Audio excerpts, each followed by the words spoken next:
አሰላሙ አለይኩም ወራህመቱላሂ ወበረካቱ። እንግዲህ ዛሬ በጃሪቱ ትራቨል የ30ኛው ዙራችን መዝራተል አሊያ ተገኝተናል። መዲና እዚህ የሚገርም ዳዕዋ የተደረገላቸው ነው በኡስታዝ አለላ በኡስታዝ አብዱልዋሃብ እንዲሁም ደግሞ በሸህ መሐመድ ዘይን አሪፍ ዳዕዋ የተደረገላቸው ነው።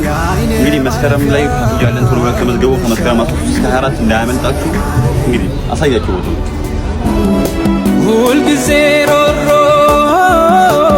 ሁልጊዜ ናፍቆት እንዲረጋልኝ ለአንዴ እንኳን ባዮት ባተጠቅቶ